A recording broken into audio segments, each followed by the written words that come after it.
जो है पाक फ़ौज के साथ बैठकर बात करने के लिए तैयार हैं। ज़रा ये भी बता दीजिएगा इसका कि आप क्या कहते हैं, आप लोग तैयार हैं उनके साथ बैठने के लिए? जी ठीक, मैं बैकवर्ड चला जाता हूँ। देखिए बातचीत जो है ना, it is for the government. We don't talk with the political parties, ठीक है ना। तो वो पॉलिटिकल पार्टीज ने जो बातचीत करनी है गवर्नमेंट से करे। हमने तो कभी नहीं कहा कि हमने किसी से बातचीत करनी है, ठीक। दूसरा ये है कि जो आपने बात की बी एरियाज, ए एरियाज और एफसी वापस चल जाए। देखिए एफसी क्या है? FC is not a ministry of defence force, FC ministry of interior की फोर्स है। It comes under that. और जो उसके लिए गवर्नमेंट ऑफ बलूचिस्तान जो सी है, उसकी जो कैपेसिटी है, एक तो होती है ना कन्वर्जन। हमारी अल्टीमेटली ख्वाहिश यही होगी कि फ़ौज जो सी है ये बॉर्डर के ऊपर और जो इसकी टेरिटोरियल इंटेग्रिटी और सिक्योरिटी के हैं डोमेन, उसमें काम करें। That's what we would love. That's how the army was way back in 90s, जब हमने कमीशन लिया था ऐसे ही था ना। और इन एड ऑफ सिविल पार जब कॉल आती थी कि फ्लड आ गया, कुछ आता था।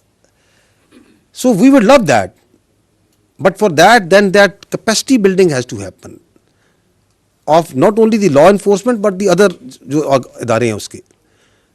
तो वाई नॉट, ऑफ कोर्स अगर ये हो तो इससे अच्छी बात क्या है? जी जी, ये तो आपको सिक्योरिटी के जो हालात हैं वो बताते हैं ना। इट इज़ दी बिकॉज मैंने आपको बताया कि हर चीज़ से पैरामाउंट जो सुपीरियर चीज़ है वो सिक्योरिटी और इंटेग्रिटी ऑफ मुल्क है। वो एक सब्जेक्टिव चीज़ है। आप जब हम कहते हैं ना, इसमें भी कानून की किताब में भी आइन में लिखा है सिक्योरिटी इंटेग्रिटी से मुबर्रा कोई चाप नहीं होगा। अब ये सब्जेक्टिव चीज़ है, तो that subjective has to be discussed amongst the stakeholders कि हाँ जी, क्या सिक्योरिटी के इतने हालात हैं कि आप जो से चीज़ों को निकाल सकते हैं। मैं आपको चले मिसाल देता हूँ। आपकी जो स्ट्रेटजी है काउंटर टेररिज्म की, ऑपरेशनल स्ट्रेटजी है, वो क्या है? वो है clear, hold, build and transfer. ये एक स्ट्रेटजी है ना।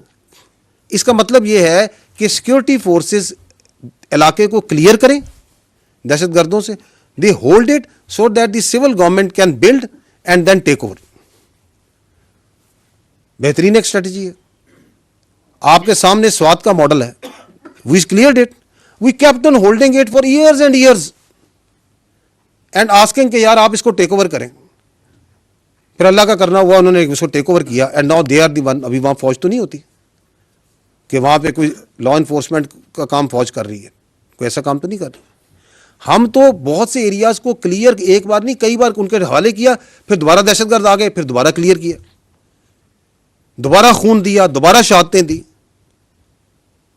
सो it is a very subjectively देखते हैं सारे स्टेक होल्डर कि आपने क्लियर कर लिया। हम तो चाहते हैं कि आप क्लियर करके बस होल्ड करें, इनके हवाले करें, बिल्ड करें, ट्रांसफर करें और चले उसको। लेकिन जब आप ग्राउंड पे जाते हैं तो आपको क्या वहाँ पुलिस नज़र आती है? क्या आपको उसकी अमलदारी नज़र आती है? क्या आपको वहाँ पे कोर्ट्स नज़र आते हैं? देयर आर सर्टन स्टैंडर्ड्स हैं जिनसे आपको वहाँ पे रिट ऑफ द स्टेट नज़र आती है। अगर वो रिट ऑफ द स्टेट वहाँ पे है, वहाँ सब कुछ चल रहा है, तो why not, why should we be there? ठीक है जी।